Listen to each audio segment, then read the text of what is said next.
What's up, humans? Welcome back to the Human Music Podcast. I'm Luke Rain, and this is episode 70, Finding Authenticity and Identity as a Music Producer.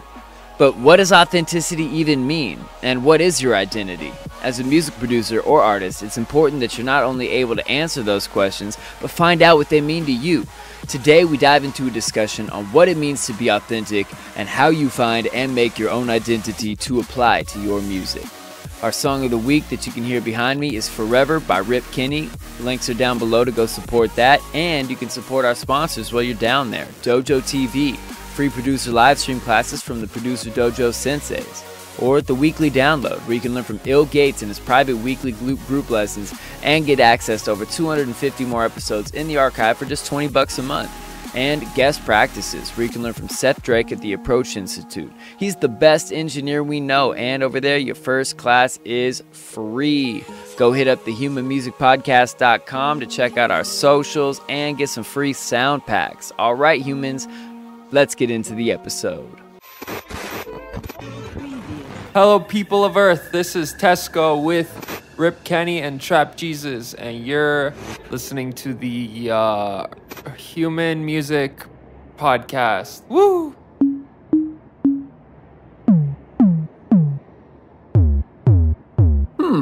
Human Music Podcast. I like it.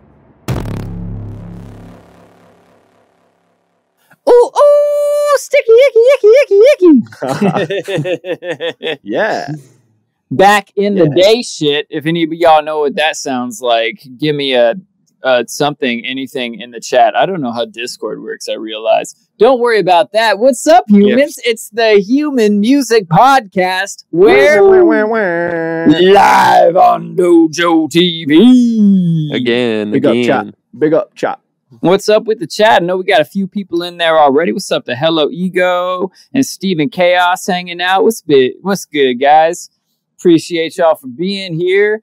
You know, I authentically appreciate y'all for being here. And that half-ass segue ties us into what we're talking about today, which is finding your authenticity and identity as a music producer and artist. Yes. What does that even look like? I mean, what is authenticity in the first place? How do you know it's your identity? We could go real meta with this. We probably will. But we definitely will. As we're going, anybody in the Dojo TV chat, make sure to, drop in your opinions, your questions, your thoughts, and of course your favorite memes and GIFs, because I live for that shit. Yeah, more GIFs always. Yeah, so let's start with that question of like, what does authenticity mean to you guys? I feel like the easiest way to describe it would just be like, truly only to yourself, what does your taste dictate that you want to make, right? Like authenticity is like creating purely from not external sources and just like, what do you think is cool? And like, not like second guessing that based on like what the standard tropes of a genre are, or what this producer that you look up to just did with their latest release. You're just going, what do I like? And I'm going to dive 100% into that. And if you do, that'll be authentic. Mm-hmm. Yeah. Like, especially that part on not following tropes. Like, it all comes down to fully embracing your unique culmination of experiences of the stuff that excited you growing up. Like, I feel like especially in those potent teenage years when you're super obsessed with music, getting your mind blown on the reg, it comes down to actually like fully embracing all those choices and trying to find ways to experiment with some of those ideas and implement that into what you're doing, rather than just writing it off because it's not something that you think you'd hear on a dance floor, or, whatever your goal is, like putting those self-imposed limitations on yourself because you can't picture your favorite artist doing it, let's say. So you're saying I should go back to my teenage years and only make extremely obscure hip hop that my buddies found on Napster and burnt me a CD of? That type of getting back to my teenage roots. Partially. That's exactly what and I'm then saying. hating on anything that was good enough to make it to the radio just on principle. I'm saying everybody should go back to Ableton 2 and cancel their Splice subscriptions. Yeah. And you got to sample banging rocks against each other. I'm going to make music only on Acid Music again. I don't know if it will install on this computer, on this operating system, but It won't. We'll try. It won't. I mean, kind of, though, like what you're saying, like, kind of. Like, you should take that as, like, if there was a period of your life, you know, not just like a month or something, like there's an extended period of your life where you really loved something, that is like a piece of your musical soul. And you need to take that into account when you're thinking of what is the total embodiment of my taste, you know? I mean, so as Chef Womp so clearly put it, bass boosted tracks only. Got to press the bass boost button on your CD player. yes. You know what I'm saying? Of Was course, that a button? I had one. Sick. Yeah, man. I also had that skip protection so that when the school bus would hit bumps, my Discman wouldn't skip on me. Shouts out to anybody that listened to music before an iPod. Man. I didn't have the That's a anti-skip, so throwback. now every time I'm in my truck and the Bluetooth like kind of like skips and cuts out, I'm like, oh, that authentic CD skip feel. What nostalgia. Yeah, man. Classics. That's But funny. yeah, so I Googled authentic, and the main thing is of undisputed origin and genuine. And I don't think that really applies to us here. But the secondary definition, Well, it kind of below does. that. I mean, The sort of. undisputed origin means like there's like the undisputed origin is your personal undisputed origin. Maybe Like your personal taste in its unfiltered raw form. Like, I think they mean, like, is this an authentic Pablo Picasso painting, or is it a forgery? I Is see this what you mean. really a Rip Kinney, or is this somebody who made a song, said it was Rip Kinney, and is hoping that nobody will notice and they can make some money off of it, which isn't really how music works. A lot of people will bite somebody's style and then put their whole name on it and be like, nah, this is me. This is my vibe. But I like the secondary, the secondary thing they got below that says authenticity means you're true to your own personality, values, and spirit, regardless of the pressure that you're under to act otherwise. You're honest with yourself and with others, and you take responsibility for your mistakes. I like that one a lot. And I think that one kind of nails what we've been talking about so far. Like, not worrying about, like, is this a trend? Do I think this will blow up? Is this like me riding the current wave that I need to be on? It's like, no, I love this shit and I'm not stopping. Like, I heard that in an old interview in the 80s, B.B. King was interviewed and they're like, oh, how do you feel about like blues coming back as this like big popular craze again? It's like, look, I'm a blues man.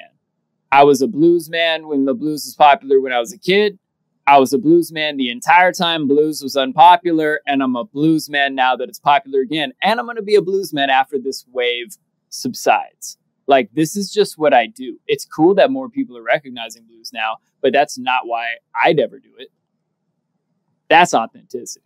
Yeah. It's just like, this Totally. is my culture. This is what I do. This is what I live. That's why he's in the position that he's in too. Like, you might be robbing yourself of the opportunity to become huge in what naturally comes to you because you're busy chasing, some other trend. And it's always going to be dictated by somebody else, and you're always like chasing this goal that's away, like out of reach, right? And you're always like trying to move towards that and like hope that everybody like approves that this is the agreed upon definition for what this genre is supposed to be, or what's a top 40 record at the current moment or whatever. And it's hard to like express yourself through that because it's not it's like decided upon by the masses, and it's a much more like generalized indication of what's working currently or what worked, right? But yeah, what worked recently? Because like, the one that is popular now that song was probably written a year ago by this artist, and then they polished it for a while, and then it had to wait for marketing and the artwork and all that shit to get ready, and then they had to have a rollout of this song, and then they had to send it early to all the radio stations to make sure they knew about it, so on release day it could be all across the country. It's like, this is like a thing that a whole team of people worked on for a long time, and the actual creativity is like a year old. So if you think about that similarly, unless you've got a pipeline where you can somehow get your song finished today and then out and properly marketed tomorrow, it's going to be a little while before people hear this. So if you decide like, wow, Rihanna did this song that came out recently, and you start working on music that sounds just like that, there's a good chance that the popular barometer of what's hot will have moved on from that exact style by the time people hear your shit. So yeah, I once saw a talk that was given by a lady who's like a musicologist and a professor, and used to be Prince's engineer back in the day. Like, so real cool, badass lady. Wow. And she had this kind of like curve, like a bell curve shape on this graph, and was like, like the peak of it is like the height of the current wave of whatever's hot. The front leading edge is the most crazy, obscure, avant-garde, like too weird, probably where, 100 Gex was when they first dropped. And then now that's not the craziest thing, because somebody else, I'm sure, is making crazier shit because they heard 100 Gex and they're like, oh, we could outdo them. Right. Yeah. But the height of that graph is how many people are like ready to listen to that shit. And if you get super far to the back end of the graph over here, it's low again, because it's like it's way too safe. It's like, hey, let's do some like, big band Frank Sinatra shit. And it's like, yeah, but nobody's checking for that right now either, because it's gone so far off of the curve of what's hot right now. So what her thesis was on this whole argument was that artists who want to establish them need to be on the front half of that curve. You've got to be doing something that's different enough that it will make you stick out. But generally, if you want to get near the top of the wave at all, you can't go so far out that you're that obscure, because you'll be the person that inspired the person that inspired the person that blew up with that sound. Yeah, 100%. You hear about whatever band inspired Green Day when they were in high school, and then they made music kind of like that, but took it a few steps further, and then Green Day's Green Day, and you've never heard of their influence. Yeah. Totally. Such a good way of looking at it, and so true. You got to be ahead of it in order to actually reach the popular. Like, if you try and jump on at the top, by the time your stuff gets out, exactly like you said, you're going to be at the back end of that wave. Big up chat. Someone in the chat dropped something about System of a Down, and it reminded me how System of a Down is like the perfect example of authenticity in their music, because the reason their music is different and cool is because they stayed true to their Armenian roots with their chords and melodies and their rhythms, but added obviously a very heavy metal flavor to it, and then, arranged it in almost like kind of a pop format. But it's a little chaotic, but the reason all those riffs and melodies and stuff sounded so unlike anything you've ever heard is because they were just taking stuff that they heard in Armenia as kids, and translated all those rhythms and sounds that they had in their head that were just baked into their culture and their personality into their music. And then also like their political activism, staying true to their beliefs about what the country was doing, what was happening in their home country. And it all just culminated in extremely authentic, extremely good music. Yeah. And I think you touched on something really important there with that authenticity. They took two things that meant a lot to them, heavy metal and Armenian music, and were just the first ones to successfully put it together on a large scale. Like, maybe somebody else did Armenian sounds mixed with heavy metal. I couldn't call it because I've not heard of that band, if they exist. But they took things that were authentically dope to them and found a way to mash them up. And I think that's something that is a tried and true method of innovation. Take something you already love. Like, think about all the huge hip hop hits of the 80s and 90s, especially. Almost every single one of those tracks samples something older that the producers or the artists loved when they were growing up. And it's like, oh man, remember this jam my mom used to play when we were cleaning the house on Sunday mornings from a record collection? Well, that was 15 years ago, and I love that song still. But if we put a drum break behind that little intro string section and then like rapped about what we're going through today that people want to hear about, like that combination of three things is something that's never quite been done. And it will stick out because it'll hit the older people who are like, oh, I remember this jam. And it'll hit the younger people who are like, I love hip hop. And then and that's how you get a hit.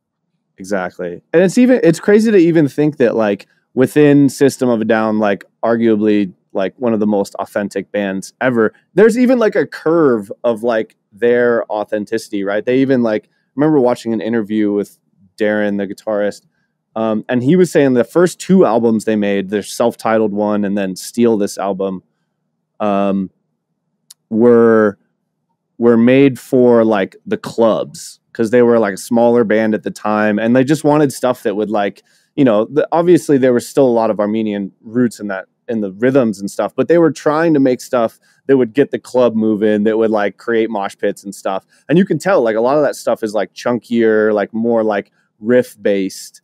And then Toxicity, Hypnotize, and Mesmerize were all more like, you know, combining all of their influences, making an unfiltered version of what they wanted to make. And those were the albums that really put them on the map, right? Toxicity in particular. But I mean, they're the only band that I know of has 3 albums that I couldn't live without. Amen.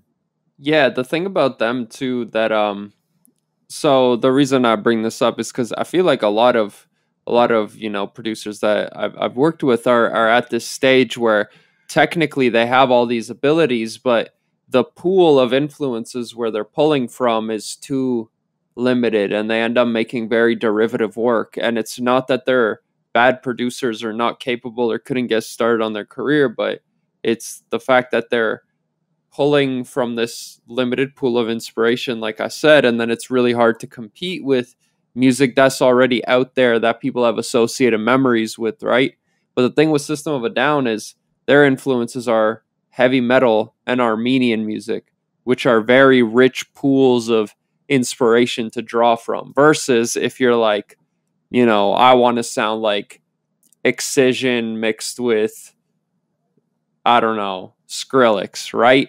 There's only so much that those artists have done, but where they're pulling from inspiration-wise is coming from all over the place, and that's culminating into the choices that they've made for those specific songs that you like from them.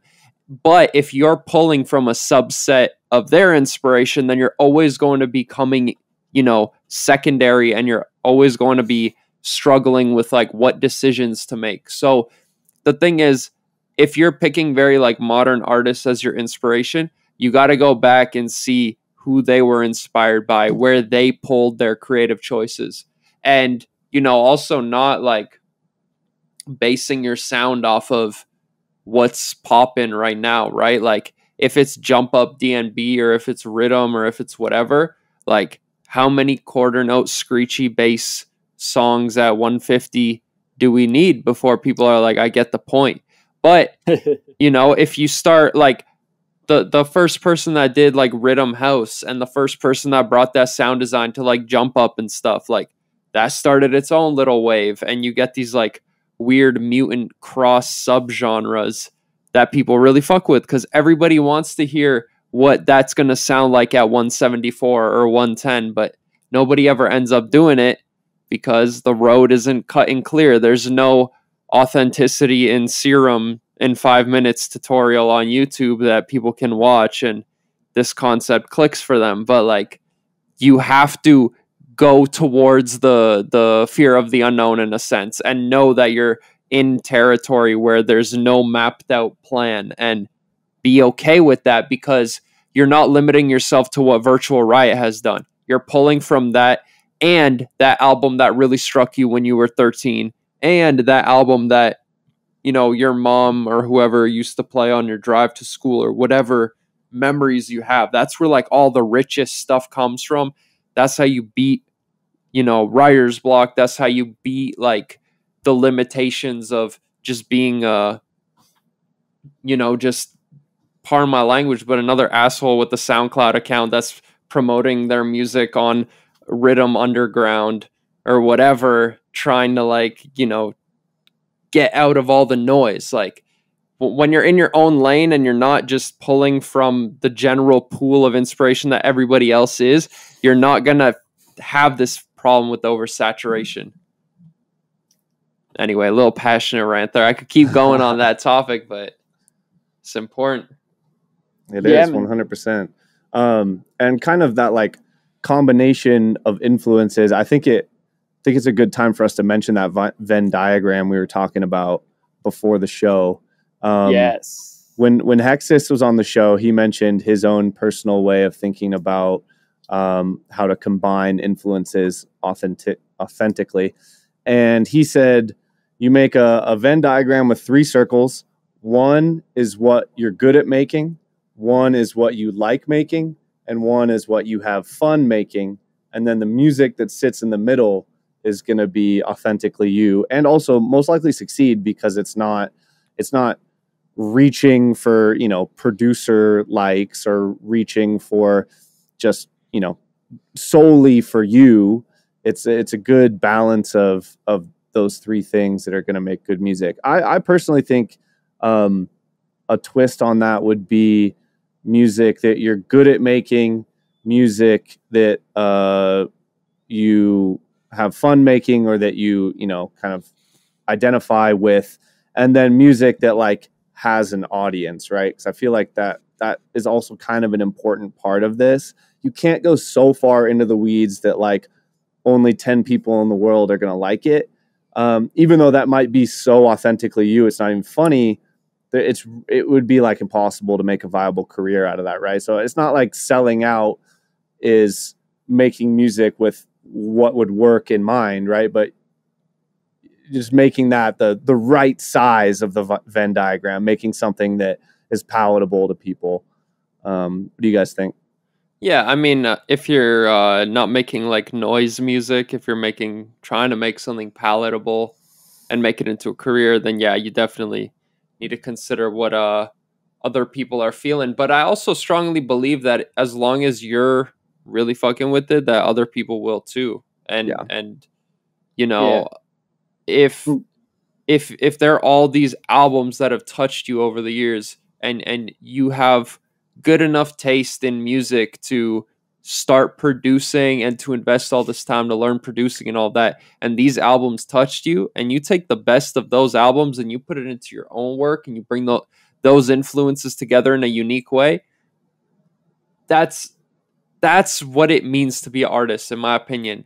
To be a sponge to all of these experiences in your life, and then to basically collage them together into some kind of cohesive moment, and you put your quality assurance stamp of approval on it, and you say, yep, with all of my knowledge and experience listening to music and all those feelings that I've got from listening to other people's music, I'm going to say, you know, this might make somebody else feel the way that this song here or that song made me feel before, right? Like, you kind of intuitively have that already. I think, if anything, the problem with authenticity is, you know, you go into producing and you have all these ideas of what you want to do, and the problem is, how do I just get it out of my head into the DAW, right? It feels like there's this communication barrier. But the real thing that you're learning along the way is how to set more realistic expectations in your head and learn new skills in the DAW, and then synchronize that so that when you get ideas in your head, you're capable of executing them. So after years of doing that, you're kind of bound by all of the Serum tutorials you've watched and all of the Disciple videos and releases and whatever little niche of bass music or pop or hip hop you're in, you just absorb so much of that. You watch so many tutorials on that your thinking becomes very derivative and based off of these tutorials as well. And like, I think the last part of that is like moving away from that and returning back to your roots when, you know, I would say most people probably listen to a different genre of music or have gone through phases in their life. And then it comes back to like, all right, I can make really good derivative house music that sounds like Chami, or I can make really good derivative music of this kind. But, you know, let me go back to when I used to listen to pop punk or when I used to listen to old school hip hop or this or that, and let me bring that into the DAW. And the more you start to do that is when your sound really starts to shine.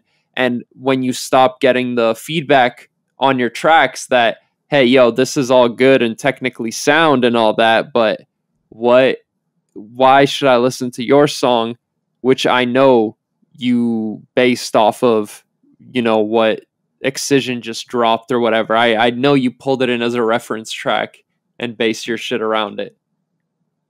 Yeah, shouts to Chef Womp, who said he had a good conversation with Chomper recently about how a lot of producers are held back because they resist learning the software in pursuit of making a banger.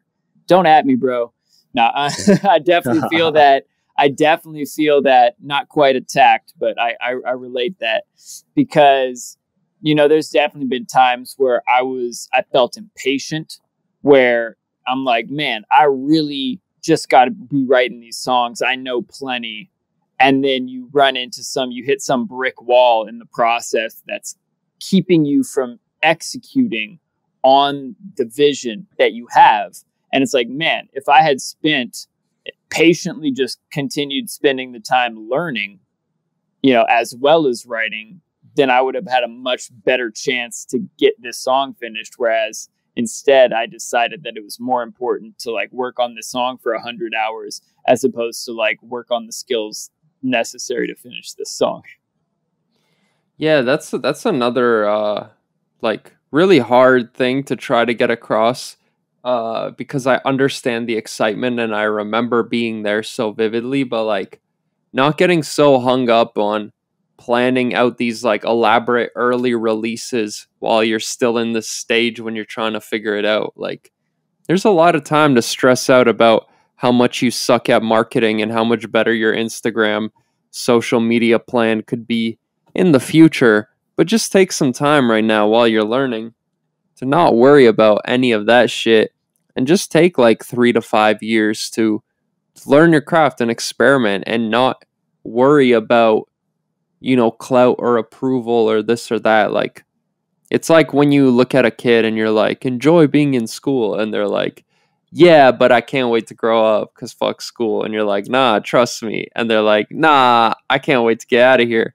Like, enjoy the time when you don't have to focus on releases and sending shit out to labels, because the truth is you're going to get rejected for the first couple of years every single time, and it takes forever to do all of that social media stuff. Like, just write as much music as possible and don't play it safe, right? Like, don't just copy paste what you saw in that Serum tutorial and call it a day. Like, ask yourself how to take it a step further. Ask yourself, like, you know, what's holding this song together, this patch together, and what happens if I change this, or what happens if I change that? How does that change like the fundamentals of the song, if that makes sense, right? Like, for like a specific patch can be FM'd at 30% versus 40%, and that changes how it sits in the mix, which changes what kind of drum samples you select, which changes what kind of effects and layers and all that stuff you use. Like, that's where you get the deeper understanding. Hopefully that makes sense, you know? Like, yeah, it does. It's funny how like those two processes like kind of inform themselves though, like the simply writing and like simply watching tutorials, right? Like, I know that there was a big portion of that intermediate stage of getting good at production where it's like, I don't know how to sound design at all.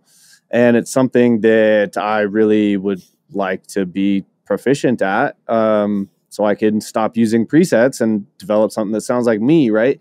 And there's like this transitional period where it's like a lot of the sounds that you're using are like new sounds, but that you learned how to make from a tutorial. And then as you start to like, your instinct starts to like gravitate away from like, let me watch a tutorial to make a cool sound. And instead, like, let me try and use some of the stuff I've learned from these tutorials to make sounds. And it's like, it's not just like one day you just like stop watching tutorials, you know, it's like those processes like weave into each other, whereas like you watch a little bit less informational content and you start to like dive into more stuff, but you eventually get stuck and you need like, you know, some inspiration on some new sounds. So you watch some more stuff, and then eventually it like filters all the way down to where you're like, I know what like end result I want to get to, and I have all these different ways to get there. So let me just experiment with some stuff. But it's, I mean, even today, like I'll still watch sound design tutorials on, you know, just randomly just to see what I might be missing.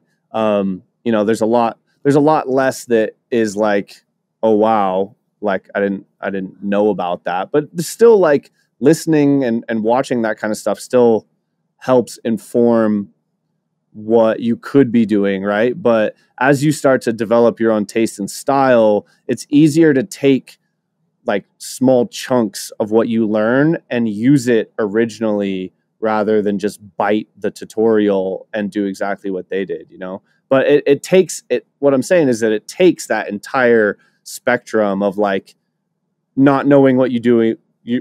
So you have to copy every move to get to the end result. And then as you do that enough times, you start to learn the processes that get you to that result. And then you can go, okay, this is the result that I want. I'm going to use these three things and get there. You know, you can't just skip though. Yeah.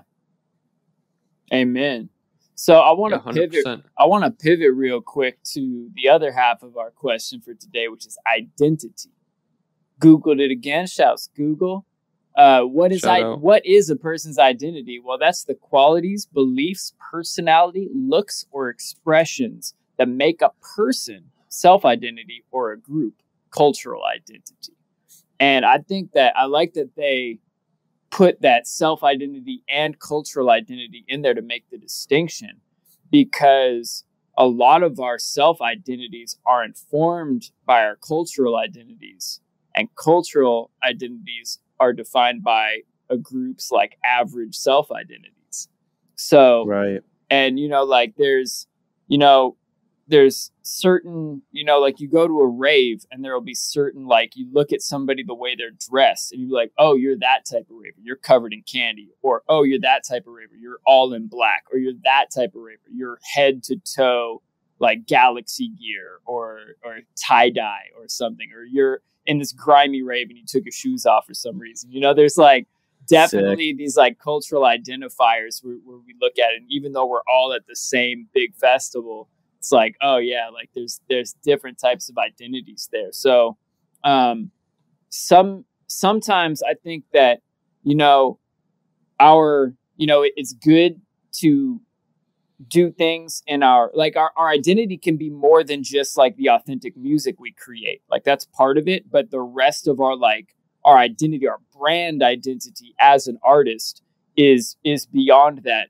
to like what kind of artwork we have. What does that look like? What kind of clothes do we wear in our press photos or on stage? Like what kind of, you know, light show and what kind of colors do we incorporate? All those kind of things also, you know, have a lot to do with our identity, that people perceive, how people perceive us as an artist, right?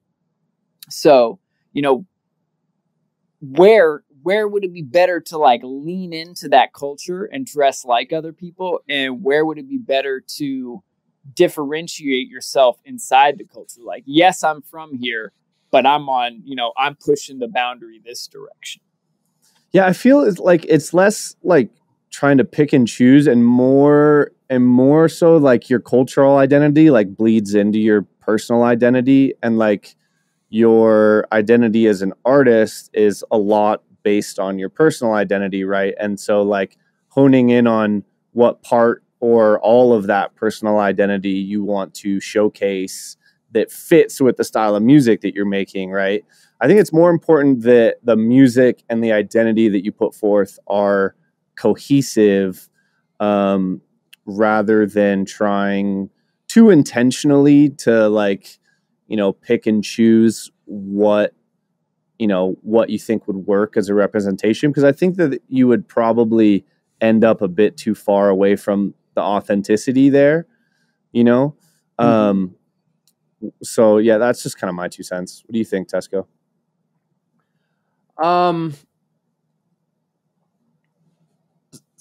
What was the question again? I talked for a while. Let's see. Let me try and break down my own question.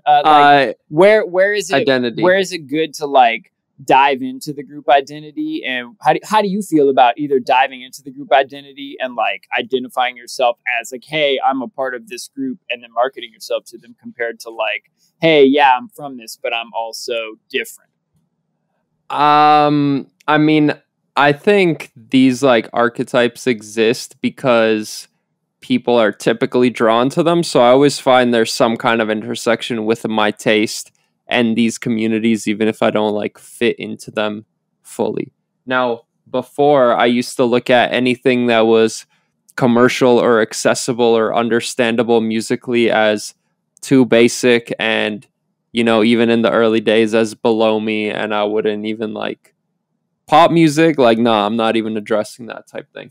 And the way I see it now is like, it is like the, like theory and all of that stuff is like the science behind like why certain things like sound really pleasing and why we're drawn towards certain things. And you can use these tools much like you can use language to connect with people, to communicate ideas, and to ensure that it's going to be understandable and everybody's going to be able to vibe with it. Now, the thing is, when you understand what works, you can start breaking it apart and switching it slightly to figure out at what point does it not work, and what are the core ideas within that are holding that together, right? So when it comes to writing music for groups or fitting within a group, I think it's important to understand at least like where the culture of that came from, where that stems from, how those people think, and what they're expecting to hear. Because really, at the end of the day, music is just a game, like production is just a game of setting expectations and breaking them over a period of time. And the more you understand different groups of people and what they resonate with, the more you can deliver on that and then take them on this journey where you're essentially teasing them with expectation and either delivering on that or throwing some kind of curveball. Yeah. I mean, it's as simple as that, really. You're just you're like playing a game with the listener, and whether you're making drum and bass or New Orleans bounce or whatever, the more you can understand that culture, the more you have the more variables you have to work with. It's like the difference between knowing that engine is in car and engine make car go vroom vroom versus knowing the actual like intricacies of that engine and how all the parts come together and make it work, right? You don't need to know anything about an engine to hop in your car and to go somewhere. But as soon as that car stops working and you don't know the parts inside of that, you're going to have a much harder time figuring out why is your musical car not bringing your listener to the destination that they're hoping to get to. The destination of the dance floor? The destination of the pause button or the next. That was actually a surprisingly good analogy. Yeah. So like, do you think then that it's possible to make authentic music with an identity that is separate from that? Or do you think the identity and the authenticity kind of have to come together? I think it Depends. So, for example, in the rap world, there are a lot of rappers who are doing like the same kind of generic stuff. Now, there are some amazing lyricists who add details into these generic topics that a lot of people go to, but kind of your just average run-of-the-mill rapper just kind of touches on a few, buzzwords and doesn't ever really like dive into any detail to like connect with the listener on a deeper level, right? But then you take a band like Polyphia, who is like rock kind of metal instrumental world, right? And they take that same aesthetic but present it in a different way. They present it in this world of instrumental prog music, right? And it's not so much about so like for example in their branding and stuff, they'll like get nice cars and they'll like wear Gucci or whatever for shits, do all of the stereotypical rap things, but it's done in a way where it's not meant to like, it's not done for the purpose of flexing and all of that. It's done more so just because everybody understands that kind of vibe. Everybody likes to feel a little gangster sometimes. They brought that kind of like bravado into a different context. So I'd say that's authentic, right? There was that like whole phase in the dubstep community where they were pulling a lot of inspiration from the metal world. Now in the metal world, all of that stuff was really generic. It had been done 1,000 times already by that point, if not more. But somebody saw that from a different genre and they're like, this is really cool. This resonates with me and it's never been used here. And that is like, that's the bridge I was talking about earlier. There for sure were DJs that were metalheads growing up and they're like, hey man, this isn't being used here. And this conveys how I feel about this thing here. And they brought it together and it was original. So I think that's the difference is like, are you looking around and just taking everything at face value and doing what everybody else is doing? Or are you looking at, oh, everybody's using this font right now in the electronic world. How does it make me feel? What kind of vibe is it trying to convey? Where else have I seen something similar? What kind of bridge can I draw between these two things? And that's how you start, really pulling together your own identity, because you're not just, again, like you're not pulling from the same pool of inspiration. Now people, because music really is like driven by the younger crowd, right? And to them, all of the stuff that you're rehashing from your teen years is like stuff that was created when they basically weren't alive. And to those people, it's going to sound very new and fresh. But if you're just copying what's modern right now, like everybody has heard that, the new people and the old people. So that shit ain't gonna fly. You need to be basically delivering on like the old sound. It's like produce. It's like after it stays on the shelf a while, it goes bad. So you need to look back 20, 30 years and then repackage that with modern production to people that are 15 because they haven't heard it yet. But if you let that corn go bad long enough, it's bourbon, and then people really want it. Yes. That's also a very good point. No, but I feel you, man. I think that like it's really coming together that like we are creatures of synthesis. We can take all these different influences in these things that we like and personalize for ourselves and make part of our identity. And then the authenticity is finding the way to be true to all of these things that we are, that are a part of us. And then finding a way, an original way that speaks to our soul to get all of those things back out there. It doesn't have to be all of them at once, but find that synthesis of, oh man, like I love this thing from then. And I love this thing from now, and I'm not hearing anybody put it together. Like, I don't remember what they were calling the genre, but it's like when all these people were mixing like swing and big band with house music and stuff, like electro swing. That's what it was. Mm-hmm. It's like, who would have thought, like, like 80 years later, that somebody would have been like, what? Like swing. And like there was like that swing resurgence in the early 90s, and then like 20 years after that, it starts happening again. And you're like, oh, okay. But like that was just swing again, with like slightly different lyrics. And then this is like, oh, swing again, except with a completely different beat and production style. And the people that love that swing vibe will identify with it no matter what era it's set in, you know? And I like this. I like this idea of authenticity as like a synthesis of things that mean something to you that you show in the way that only you could. Yeah, I think a really important distinction I want to make there, like kind of agreeing with you and building on that, is like making electro swing because you realize that type of music isn't being made is not the fruitful way to do it. Like, for example, like when I was trying to figure out what my signature sound is, I made a bunch of those combinations of like, what about like big like trance chords with like drum and bass drums and then like house percussion, you know, like just like making random combinations because I was like, I don't know anyone doing that.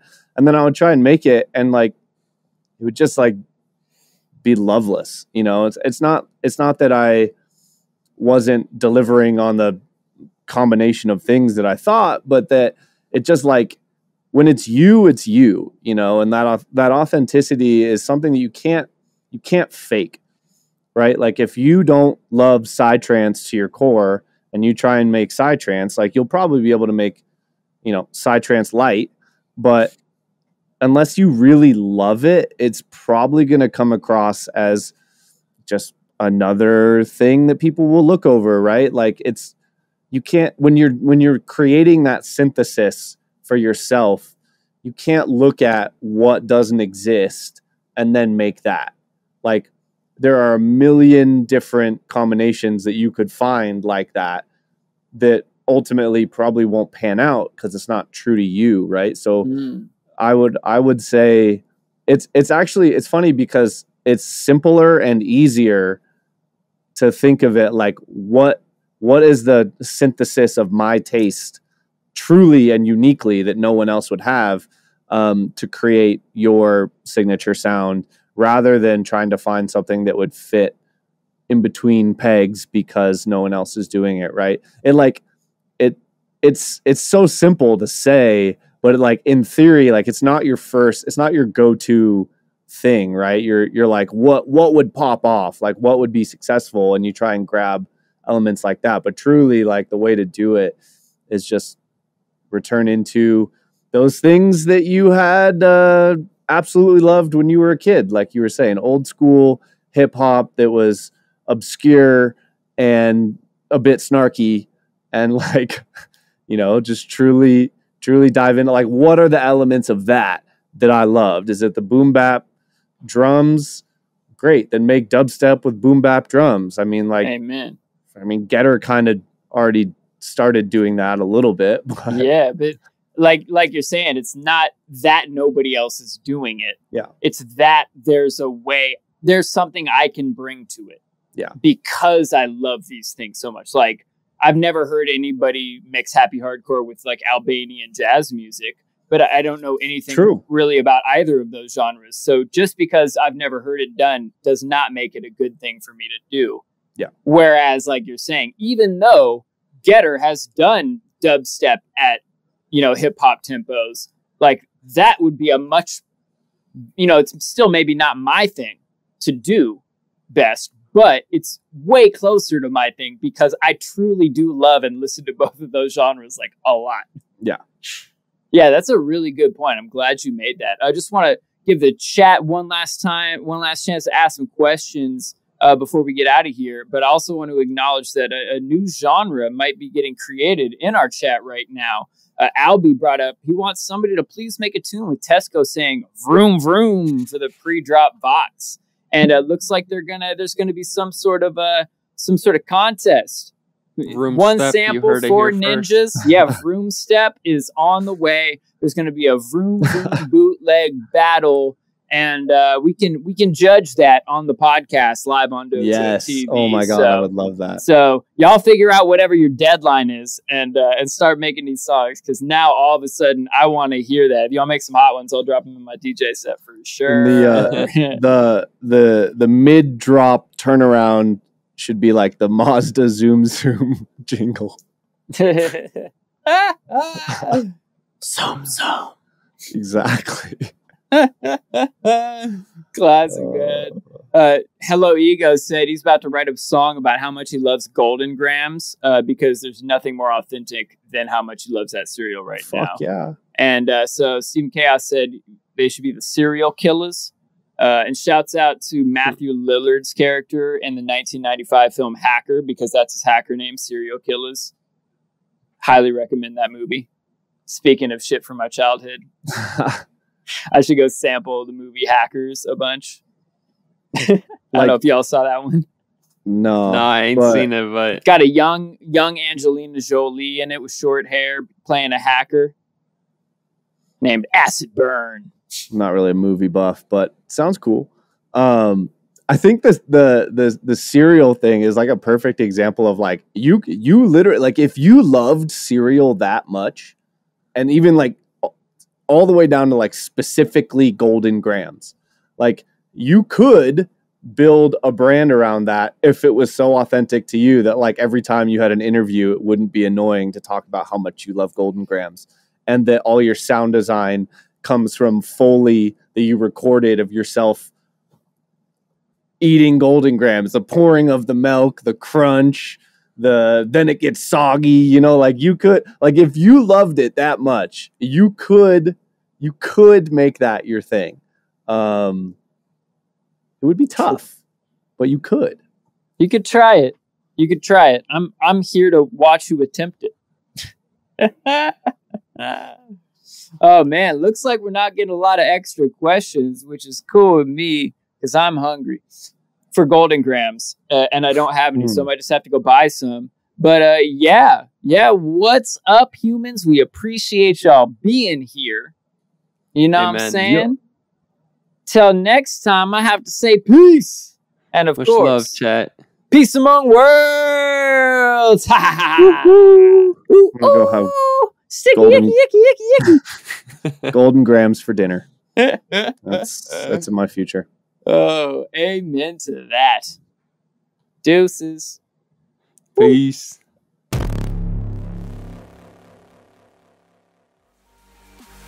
All right, humans, thank you so much for listening and being here with us. It means a lot. Make sure you go support that Song of the Week, Forever by Rip Kenny. Go support it, stream it, buy it, put it in your DJ set. You can support our sponsors, Dojo TV, also the weekly download and guest practices. Make sure to go check those out. The links are below. You can find us at thehumanmusicpodcast.com to see all our socials and free sound packs. And tune in next week when we'll be back at you with a DJ discussion on episode 71. Till then, peace. Peace among worlds. I like it.